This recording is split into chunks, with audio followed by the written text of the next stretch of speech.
Boa noite. Aqueles que não tive a oportunidade de cumprimentar. Tivemos um dia proveitoso hoje, né? O Claudinho ali está ali em cima ali, está bem cansado. Os aventureiros hoje teve ali uma saída, participamos ali do Serete. E foi bem cansado, né, Juliano? Pulou bastante, né? Brincou bastante.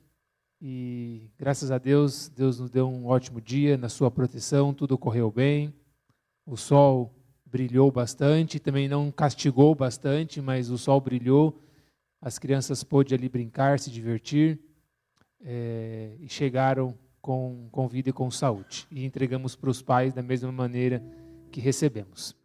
E felizes estamos aqui na casa de Deus para honrar e glorificar também esta oportunidade. Gostaria que vocês abrissem a Bíblia em Provérbios 29, verso 18. Antes de lermos a palavra de Deus, da forma que estamos, vamos curvar as nossas frontes e vamos falar com Deus. Grandioso Deus, mais uma vez abrimos a Tua palavra em Sua santa casa de oração para ouvir o Senhor falar através dela. Que possamos sairmos daqui bem melhores de quando aqui entramos, possamos ouvir a Tua palavra e que ela possa ficar dentro do nosso coração e que possamos então, para colocarmos em prática, para honrar e glorificar o Teu nome. É isso que eu lhe peço e agradeço. Em nome de Jesus. Amém. Verso 18 diz o seguinte: onde não há visão profética, o povo perece, mas aquele que guarda a lei, este é feliz. Em algumas traduções, onde não há profecia, né, o homem corrompe, o homem é corrompido. Estamos vivendo nos momentos, acreditamos na verdade, né, que estamos vivendo nos momentos finais deste mundo. E ao passar por esses momentos, a Bíblia nos dá algumas orientações. E essas orientações é de que algumas coisas iriam acontecer. Quando a gente vai na Bíblia, e a gente já vai relatar essas coisas, mas quando a gente vai na Bíblia, nós vemos que o propósito divino ao criar o homem era para que o homem fosse feliz. O homem e a mulher. Para que eles tivessem uma vida proveitosa no Éden, para que eles desfrutassem ali das coisas boas que Deus havia preparado durante 7 dias, incluindo o sábado, e que eles fossem fecundos e eles então, recebessem as bênçãos de Deus em um mundo não caído. E quando a gente vai na Bíblia, a gente não vai abrir, mas a gente conhece, Deus ele ia e conversava com Adão de maneira face a face. Ele ia ali e conversava com Adão todos os dias na viração do dia, no pôr do sol. Creio eu que Deus se aproximava de Adão, e aqui eu estou parafraseando, tá? Entre aspas, aquilo que eu imagino. E ele deve ter chegado assim: Adão, como foi o seu dia? O que você fez? E obviamente Deus conhecia e sabia o que Adão tinha feito. Mas Deus queria dialogar ali com Adão. E ele queria se importava com as coisas ali. E creio eu que uma das conversas seriam essas. Obviamente que outras conversas a gente aqui pode ficar conjecturando e conjecturando. Mas o fato aqui para nós é que Deus falava com o homem face a face. E o homem não morria. O homem permanecia da forma que Deus havia criado. Pois esse era o propósito. Mas, devido ali à transgressão do mandamento de Deus, à desobediência do casal, o pecado entrou no mundo. E por o pecado ter entrado no mundo, lá em Isaías, no capítulo 29 e no verso 2, mostra qual foi o resultado por causa desta transgressão. E se você quiser abrir a Bíblia, ou o Claudinho vai colocar ali para facilitar, ser mais fácil, Isaías 59, no verso 2. 59, Claudinho, perdão. Ou eu falei errado ou você entendeu errado. Mas as vossas iniquidades fazem separação entre vós e o vosso Deus, e os vossos pecados encobrem o seu rosto de vós, para que não nos ouça. Aqui está mostrando que devido ao pecado, houve uma separação entre Deus e os seus filhos. E essa separação foi imediata, que quando a gente vai lá em Gênesis, olha, nós temos que expulsar o casal daqui. Porque se porventura o casal comer do fruto da árvore da vida, eles vão ser pecadores imortais. E eles não podem mais ter acesso à árvore da vida. E então eles são expulsos do céu. E a partir deste momento, a conversa não era mais face a face. Em alguns momentos até tinha algo mais próximo disso, mas não era mais face a face. Deus então tinha que se revelar de uma maneira diferente. E aí, pela misericórdia de Deus, Deus teve que rebaixar, e aqui eu coloco entre aspas, tá, para a gente entender, Deus teve que rebaixar a sua glória, para que ele não se aproximasse de nós com a sua glória total, para que o homem não morresse. Por isso eu coloquei entre aspas, porque Deus ele não se rebaixou desta maneira da glória dele, mas ele fez isso para que a gente pudesse estar acessível a ele. E ali então Deus começa a falar com o homem de outras maneiras. E aí eu não vou pedir para o Claudinho colocar ali, porque são alguns outros textos, eu apenas vou colocar aqui, vocês vão estar aqui lembrando em relação a isso. E Deus usou ali algumas formas. Ele usou através de sonhos, por diversas vezes deu sonhos, Nabucodonosor, Daniel, e o faraó, e José, e eu posso dar aqui vários exemplos aqui, de sonhos que Deus se revelava para com os seus filhos. Deus utilizou também algumas figuras de animais, e nós também conhecemos algumas dessas histórias que a pessoa ali imaginou ali que o animal estava se falando com ele ali naquele momento ali, e Deus utilizou ali alguns artifícios em relação a isso, para falar ali com algumas pessoas. Deus usou então ali até mesmo uma figura de uma planta ao falar com Moisés. E Moisés via uma sarça pegando fogo e essa sarça não se consumia. E do meio da sarça, Deus fala então com Moisés. Ou seja, usou ali um pouco ali da vegetação ali que estava ali naquele local. Deus usou também algumas pedras ali na época do Êxodo para também falar ali e dar o seu recado para com o povo.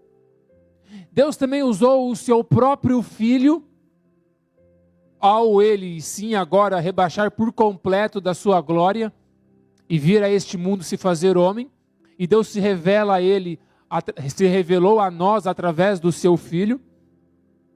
E ele também, ali em Romanos, ele se revela a nós através da nossa consciência, da nossa mente. Que nada mais, nada menos é de quando a gente está fazendo alguma coisa de errado, vem uma vozinha na nossa consciência e diz, alguma coisa está acontecendo de errado. Algo não está certo naquilo que eu estou fazendo ou naquilo que eu gostaria de fazer. E Deus conversa com cada um de nós através da nossa consciência. E ali em Números, o Claudinho me ajuda ali em Números 12, mostra ali em Números que Deus também iria se revelar para os seus filhos de uma maneira também, de uma forma. E ali em Números 12, no verso 6, Então disse: ouve agora as minhas palavras, e entre vós há profeta. E eu, o Senhor, em visão a ele me faço conhecer, ou falo com ele em sonhos. Deus usou vários profetas, biblicamente falando, para conversar com seus filhos em diversas épocas. E ali a gente pode dar vários exemplos, mas o motivo pelo qual Deus utilizava profetas em alguns momentos, na época, principalmente ali no Novo Testamento, ao iniciar ali um novo passo da igreja, diz ali que Deus revelou profetas para sustentar e fundamentar a igreja de Deus.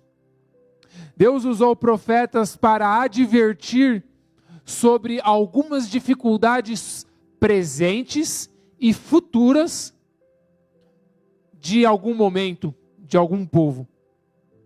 Deus também usou profetas para confirmar algumas palavras e também alguns profetas, tanto no passado, no presente, quanto também no futuro. Deus utilizou várias formas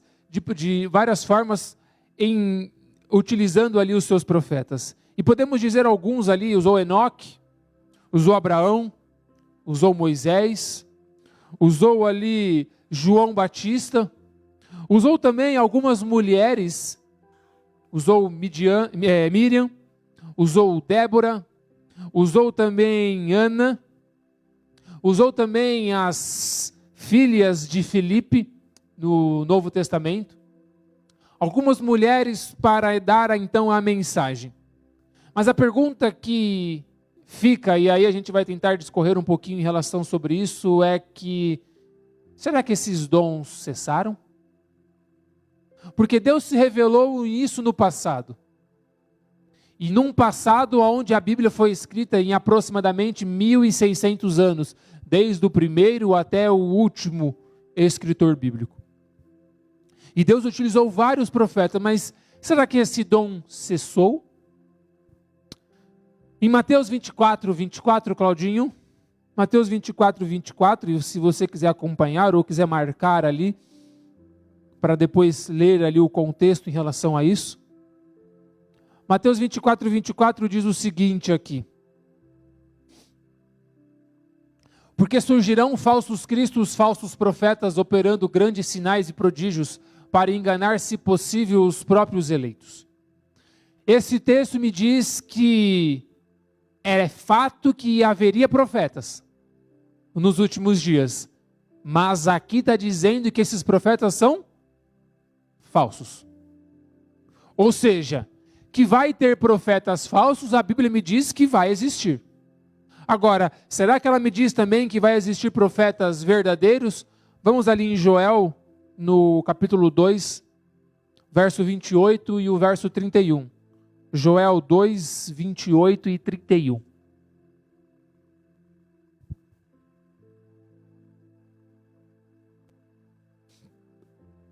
Joel 2, 28, 31.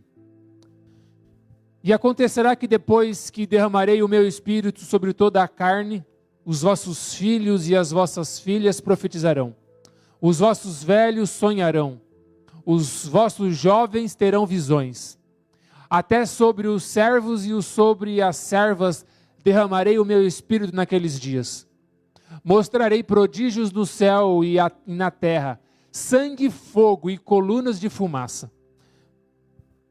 Verso 31, e o sol se converterá em trevas e a lua em sangue, antes que venha o grande e terrível dia do Senhor. Este texto me mostra que também vai haver profetas verdadeiros. E vai haver profetas na forma de jovens, na forma de velhos, na forma de moços, na forma de servos. Ou seja, Deus iria utilizar praticamente todos, caso eles assim permitir, é claro, né? Para dar a sua palavra. Quando a gente vai ali em Apocalipse, no capítulo 12, no verso 17, e a gente está estudando isso na lição da escola sabatina, falando ali sobre o grande conflito. E no capítulo 12, do verso 17, diz aqui o seguinte: e o dragão então se irou-se contra a mulher, e foi guerrear ao remanescente da tua semente, os que guardam o mandamento de Deus e têm o testemunho de Jesus Cristo.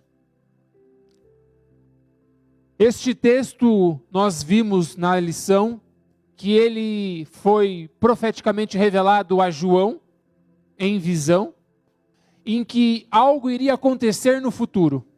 A gente viu isso, a besta da terra, a besta do mar. Vimos ali a mulher que foi lançada ao deserto, que estava a pronto de dar à luz. Vimos que esse filho foi levado para o céu. E Satanás queria então derrotar, ali o dragão queria derrotar esse filho, devorar esse filho, mas ele não conseguiu. Vimos ali que ele fica irado então ali com aquela mulher, só que não conseguindo derrotar a mulher, ele vai então lutar contra as sementes desses remanescentes. E aqui está um ponto crucial para nós. Este remanescente, ou melhor, a semente do remanescente. Então nós temos a igreja, que é a mulher, nós temos o remanescente da mulher, e nós temos a semente do remanescente da mulher. É isso que está aqui no relatado nesse verso. Então esta semente, ela tinha duas coisas fundamentais. Ela guardava os mandamentos de Deus e tinha a fé de Jesus. Antes de explicarmos a fé de Jesus, gostaria que o Claudinho voltasse ali em Isaías, no capítulo 8, no verso 20 e no verso 22. E ali a gente vai mostrar um pouquinho o que fala em relação a isso. A lei e ao testemunho, se eles não falarem desta maneira, jamais verão a alva. Próximo. Passarão pela terra duramente oprimidos e famintos. E será que quando tiverem fome, enfurecendo-se, amaldiçoarão ao seu rei e ao seu Deus, olhando para cima. Olharão para a terra e eis ali a angústia e a escuridão e a sombra da ansiedade. E serão lançados para as densas trevas. A parte principal desse verso que a gente viu ali é que se estes profetas do finais dos tempos, se eles não falarem sobre a lei e os profetas, eles não podem ver a alva. E o que é a lei e os profetas? Nós estudamos sobre isso na lição da escola sabatina também, alguns sábados atrás. A lei nada mais é do que a regra de fé de Deus, o padrão divino, o seu caráter, materializado como a sua lei. E os testemunhos, nada mais é do que todos os profetas que testemunharam em relação a esta lei. E a gente vê isso na Bíblia, entre Gênesis, Êxodo, Levíticos, Números e Deuteronômio, como sendo ali a regra de fé, a lei de Deus, o padrão divino. E dali para frente nós vemos ali todos os profetas, que a gente vai falar um pouquinho mais à frente, que falaram sobre ele. Mas voltando lá para Apocalipse, nós vamos então agora deixar com que o próprio livro de Apocalipse explique o verso 17 do capítulo 12 que nós lemos em Apocalipse. E nós vamos lá em Apocalipse 19, no verso 10. 19 e o verso 10. Prostrai-me-ei antes aos seus pés para adorá-lo. Ele, porém, me disse: não faça isso. Eu sou conservo teu e dos teus irmãos, que mantêm o testemunho de Jesus. João, ao receber a mensagem do anjo, ele se prostra perante esse anjo e começa a adorar. Esse anjo, em outras palavras, pega João pelos braços, levanta ele e diz o seguinte: João, não faça isso. Não se prostres perante mim, porque eu sou servo como ti. Eu sou o teu irmão e eu mantenho o testemunho de Jesus. E aí o anjo diz para João: adora somente a quem? A Deus. Pois o testemunho de Jesus é o Espírito da profecia. Aqui então a gente começa a desvendar algumas lacunas que a própria Bíblia me relata, deixando que a Bíblia explique ela por si só. Aqui a gente vê que este povo que vai estar vivendo nos últimos dias, ele tem que ter duas características distintas. Ou melhor, duas características distintas do mundo inteiro. E essas duas características é a lei e o espírito de profecia. Quando a gente vai na nossa história, e a gente estudou isso também na lição desse trimestre, e vai continuar ali estudando até mais 2 ou 3 lições ainda, nós vimos que nós fomos criados e os nossos pais e os nossos passaram ali alguns momentos de angústia, onde tiveram ali algumas interpretações erradas, e profeticamente falando, essas interpretações também estavam reveladas, aonde aquelas pessoas iriam comer um livrinho, e aquele livrinho ia ser doce na boca, e o que não é mais doce do que você saber que a volta de Jesus está próxima, e que ela iria acontecer em 14 de outubro de 1844. Não tem mais nada mais doce do que você saber a data da volta de Jesus. Só que quando eles ingeriram isso, esta verdade caiu no estômago como fel, como amargo. E eles viram que eles tinham errado em algumas interpretações. A gente viu isso na lição da escola sabatina. Só que a partir dali eles começaram a buscar e estudar. Alguma coisa está de errado. E não pode ser Deus que errou. O erro tem que vir de outra coisa, não de Deus. E algumas pessoas se desanimaram, o próprio Guilherme Miller desanimou, mas outras pessoas continuaram estudando e estudando, e a gente viu na lição que Deus então, através também de sonhos e revelações, revelou ali para Irã Edson no milharal o que realmente estava acontecendo ali. E a gente não vai abordar isso. Mas a partir daquele momento, Deus começou a se revelar ali de forma profética para algumas pessoas. Ele inicialmente buscou ali alguns pastores, mas esses pastores julgaram ser muito para eles. E eles falaram o seguinte: não temos como fazer isso. Acabamos de passar por um grande desapontamento. Agora o Senhor quer me usar para falar de algumas verdades? E esses homens ficaram com medo. Aí então Deus utiliza uma criança de 17 anos. Uma mulher de 17 anos. Que na sua infância também tinha ali sofrido um acidente. E ficado ali um pouquinho ali debilitada. Através ali daquela pedra que veio a atingir a ela. Mas mesmo ela, com pouca instrução na escola, porque ela não estudou nos melhores colégios, ela não fez ali as melhores faculdades, ela não fez ali mestrado, doutorado, PhD, pós, que muitas vezes a gente vê aqui algumas pessoas subindo aqui nesse púlpito e dar ali então, primeiro, antes de falar a palavra, de falar tudo aquilo que eles são, e aqui não há uma crítica, mas é apenas um contexto aqui para a gente contextualizar em relação a isso. Mas ela não passou por nenhum desses estudos. Mas Deus utilizou ela de maneira simples, e ela se colocou aos pés de Deus, de Cristo, de Deus, para ser usada. E ali, ela então teve ali aproximadamente 2.000 visões. Ela teve ali praticamente 100.000 páginas escritas. ela teve ali muitos problemas, muitas dificuldades em relação àquilo que Deus queria dar para o povo naquele momento.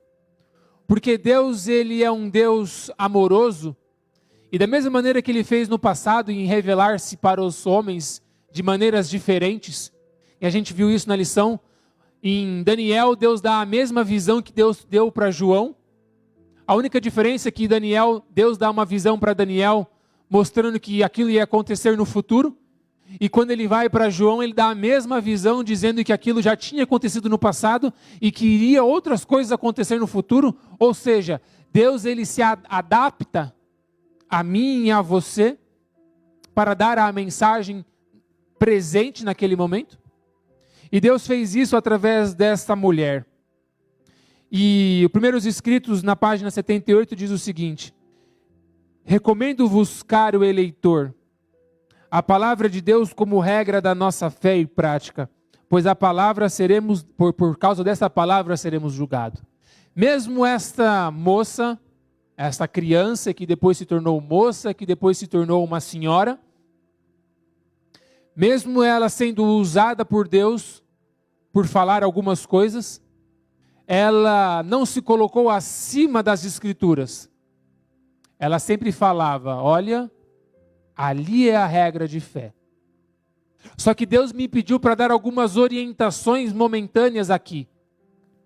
E essas orientações, a gente viu também através da lição, que essas orientações Deus começou a dar há muito tempo atrás. Por isso que ele levantou Calvino, levantou Lutero, Hus, Wesley, Tyndale, vários outros homens, para restaurar parte da verdade. E aí levanta os anabatistas por causa do batismo por imersão, levanta Martinho Lutero dizendo que não, a gente não pode ser justificado por isso, por obras. A nossa justificação é pela fé. Wesley, a Bíblia tem que ser a nossa regra de fé, não é o que o nosso líder maior está dizendo, a Bíblia tem que falar. Vários homens foram enviados para revelar a verdade em partes. Guilherme Miller para revelar a mensagem do advento. Só que Ellen White também foi enviada para resgatar algumas verdades que também não tinham sido reveladas até aquele momento. E ali ela começa então a revelar estas verdades. Mas ela fala em relação a isso, ela fala que não, eu não sou ali. Um outro texto em relação a isso, ela diz ali: o Espírito Santo é o autor das Escrituras e do Espírito de profecia. Nós temos a Bíblia, deve ser o nosso conselheiro. Estudai os testemunhos de Deus que Ele tem dado, pois eles nunca contradizem a sua palavra.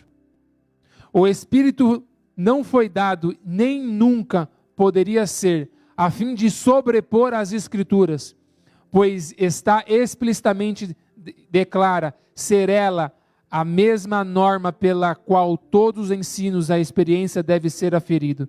Diz o apóstolo: não creias em todo o Espírito, mas provai se o Espírito realmente é de Deus. Isto está ali, o apóstolo João fala em relação a isso. O próprio Espírito de profecia relata em relação a isso. Eu poderia aqui ficar alguns momentos aqui falando de alguns acontecimentos que aconteceram com Ellen White, para mostrar que ela cumpre as características de um profeta bíblico. Mas acredito que quando você decidiu ao batismo, você já estudou sobre isso. E você afirmou que você acreditava em relação a isso. Acreditava que, através das palavras dela, ela não sobrepõe a Bíblia. Que as palavras dela são palavras verdadeiras. Que, pelos frutos que ela produziu, a gente poderia conhecer se esses frutos realmente eram de Deus. Que as suas palavras deveriam ser cumpridas, e a gente vê isso, que as suas palavras foram cumpridas. Mesmo ela não tendo instruções acadêmicas e de saúde, de medicina, de astrologia e eu poderia dar aqui outros exemplos. Ela então falou isso e depois, há muito tempo, foi comprovado cientificamente o que ela tinha falado provinha como sendo verdadeiro, mesmo ela não tendo esse tipo de estudo. Vimos também que através das visões que ela teve, ela por muitas vezes teve fenômenos físicos de ficar cansada, de desmaiar, de ficar sem respirar por algum período de tempo, né? A pessoa ficava ali em estátua. Vimos que o próprio Daniel também teve ali as mesmas reações. Tanto é que Daniel fica doente por alguns momentos, por algumas semanas, depois de ele ter ali algumas visões. Ele diz ali na própria Bíblia em relação a isso. Ou seja, a própria Bíblia me fala em relação a isso. Mas você pode estar pensando, Bruno, por que você está falando isso agora? Porque todos nós acreditamos em relação ao Espírito Profecia. Todos nós acreditamos que Deus enviou Ellen White como sendo uma profetisa dos nossos tempos, como tendo a mensagem. Realmente, nós acreditamos nisso, a maior parte das pessoas. Mas existem muitas pessoas que não estão acreditando mais.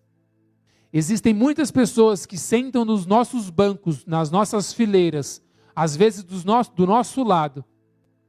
E quando às vezes é colocado algum texto do Espírito de Profecia aqui, ele coloca ali, torce ali os olhos, faz ali alguma cara feia, porque acaba não acreditando. Mas existem algumas outras pessoas que acreditam, mas acreditam de uma forma parcial. Que forma parcial é essa? Aqui ela está falando de Deus, aqui já não. Aqui é uma opinião dela. E esta opinião não serve para mim, mas aqui serve para mim. Ou seja, algumas pessoas começam a interpretar os escritos de acordo com a sua própria vontade. Por isso que às vezes a gente vê pessoas abrindo o Espírito de Profecia dizendo, aqui diz que eu posso fazer isso, hein? E você não está deixando. Eu não vou dar exemplos aqui para não colocar, mas muitas vezes isso acontece no final do ano. Mas, quando a gente abre o Espírito de Profecia para dizer sobre alguns outros assuntos, não, mas aí já não. Eu já ouvi líderes, por muitas vezes também, relatar, mas Ellen White não tinha autoridade para falar sobre este assunto. Por isso que a gente não pode levar em consideração o que ela está falando naquele momento. E isto profeticamente estava revelado. E eu gostaria de ler aqui um texto que diz o seguinte: Satanás está constantemente forçando o falso para desviar da verdade. O último engano de Satanás será exatamente anular os testemunhos do Espírito de Deus, pois não havendo profecia, o povo se corrompe. Satanás trabalhará envergonhosamente, por diferentes maneiras e por instrumentos diversos, para perturbar a confiança do povo remanescente de Deus no testemunho verdadeiro. A Bíblia me diz que iria ter um espírito de profecia, e que era esse que iria ser a base fundamental do povo, da semente do remanescente. E nós temos isso na Bíblia, a gente identifica isso. Só que hoje a gente está olhando para isso e está dizendo o seguinte, não é bem assim. Quando a gente fala do Espírito de Profecia, a gente fala aqui, e até a própria Ellen White fala de luz maior e luz menor. Eu queria apenas contextualizar em relação a isso, para a gente entender o que significa luz maior e luz menor. Porque se eu fizer uma pergunta para vocês aqui agora, quem que é a luz maior? Acredito que 99% das respostas vai ser a Bíblia. A Bíblia é a luz maior. Mas a luz maior vai mais além da Bíblia. E eu espero que você, antes de tirar qualquer conclusão daquilo que eu estou falando aqui, espere terminar. Porque eu não estou dizendo que a Bíblia não é a luz maior. Eu estou dizendo que a luz maior vai mais além da Bíblia. E a própria Bíblia diz isso. E ela diz que ela é a luz menor. E o que todos nós temos a certeza é de que a luz menor conduz à luz a luz maior. Quando a gente vai na Bíblia, eu gostaria que o Claudinho colocasse ali em João, capítulo 1, no verso 6. João 1, verso 6 e até o verso 9. Houve um homem enviado por Deus, cujo nome era João. Este veio como testemunha para que testificasse a respeito da luz, a fim de todos virem e crer por intermédio dele. Ele não era a luz, mas veio para testificar da luz, a saber que a verdadeira luz que vinha ao mundo ilumina todo homem. Quando a gente vai um pouquinho antes dos versos que nós lemos, nós vimos que esta luz, no início ela era o Verbo. E o Verbo estava com Deus, e o Verbo era Deus, e tudo foi feito por Ele e para Ele. Ele era a luz naquele momento. Quando a gente vai na Bíblia, é claro, fato, em dizermos que Cristo é a luz. Deus é a luz.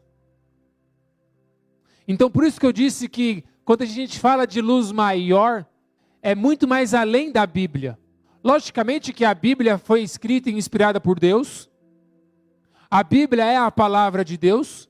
A Bíblia é o elo pela qual Deus se comunica conosco. E de fato, a Bíblia é a luz. Porque a luz, porque ela reflete o quê? O Deus inacessível. Que Ele sim é a luz. Ou seja, quando a gente abre a Bíblia, a gente vê raios da luz perfeita. E esses homens que escreveram a Bíblia foram a luz menor que, inspirados por Deus, testificaram da luz maior, que era quem? Que era Cristo. Então, Abraão falou de si próprio?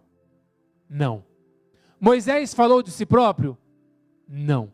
Isaías falou de si próprio? Não. Malaquias, Oséias, Amós, Obadias, e aí poderia dar todos os outros livros e outros autores, Moisés, Samuel, Davi, Salomão, poderia dar aqui Asaf, vários outros homens que foram inspirados por Deus a testificarem da luz. Só que a luz maior é a luz de Deus, é o próprio Cristo, é o próprio Deus, e todo aquele que reflete a luz de Deus é a luz menor. Ou seja, a Bíblia me diz que nós somos luzes ao quê? Ao mundo. Nós somos luzes menores, que levamos aos outros a luz maior. Entende? Não sei se vocês estão conseguindo compreender até onde eu quero chegar aqui em relação a isso. Eu não estou colocando no mesmo nível o Espírito de Profecia e os livros aqui. Eu estou apenas mostrando o contexto bíblico de luz maior e luz menor. Porque Deus diz que você também é a luz. E que você também pode receber o dom profético de profetizar, de ter sonhos e de ter visões.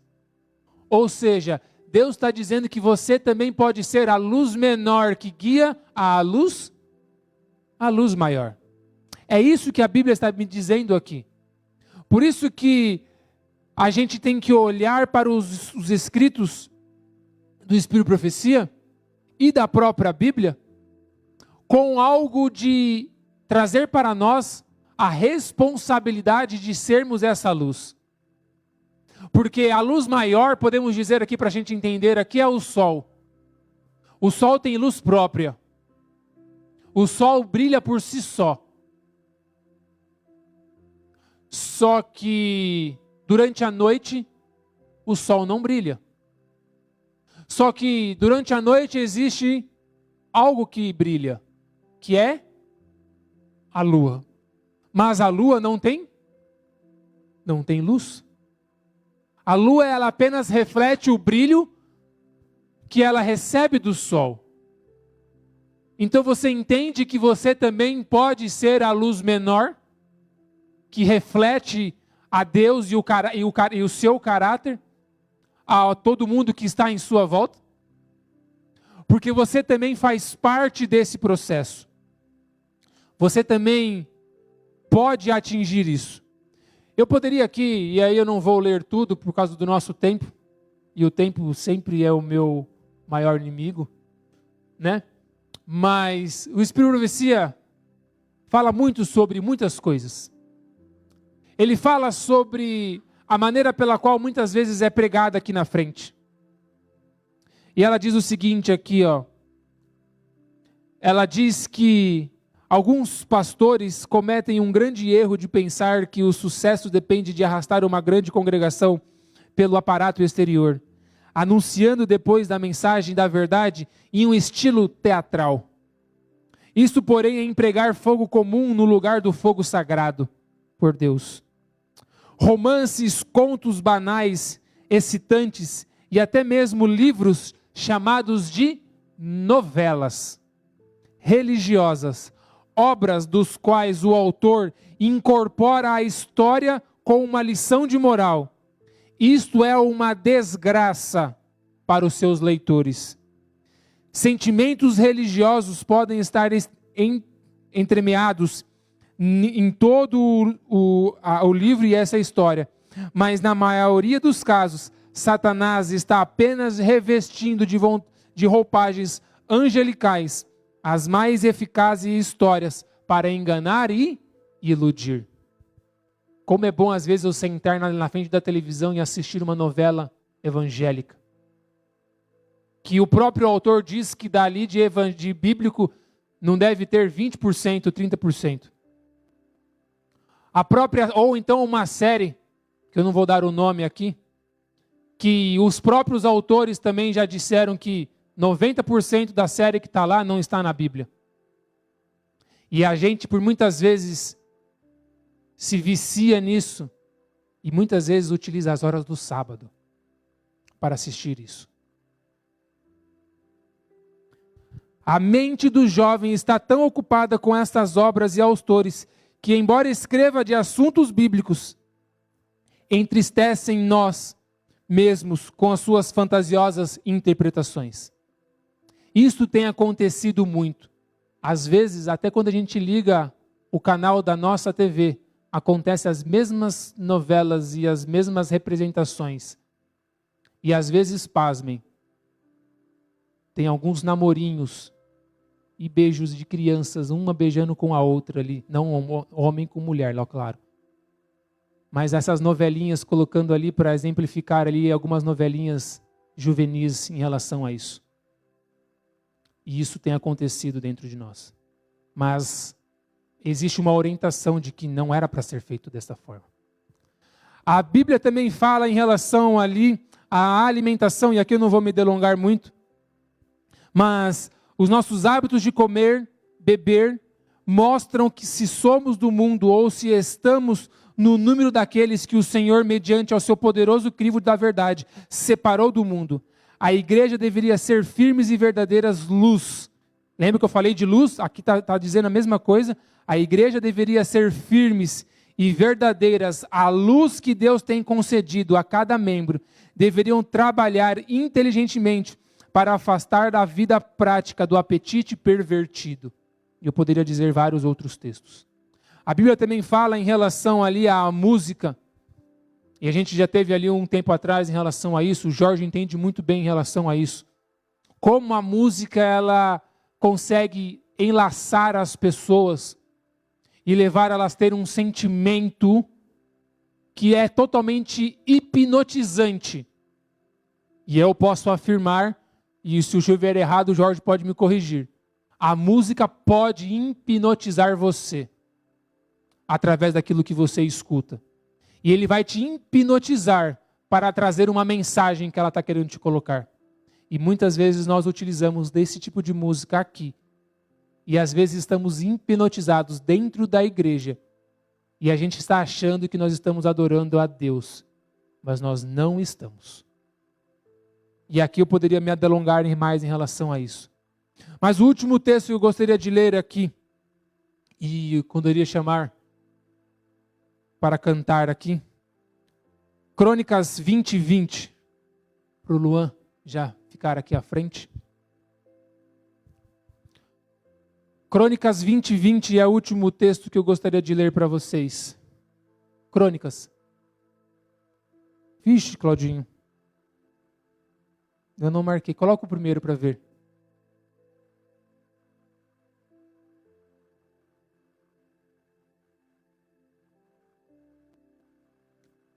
Então, por favor, já que você já leu aí, você já coloca ele então ali.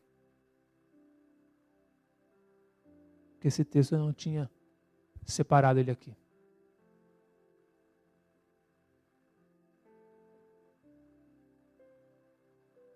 Isso.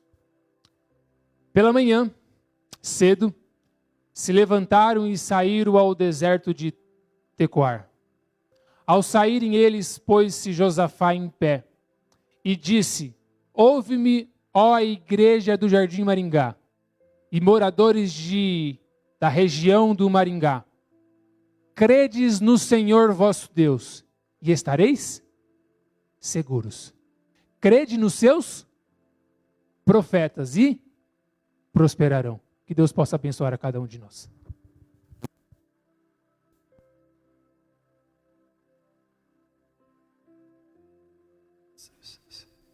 Som. Irmãos, louvem comigo, que o nome de Deus seja sempre louvado. Amém?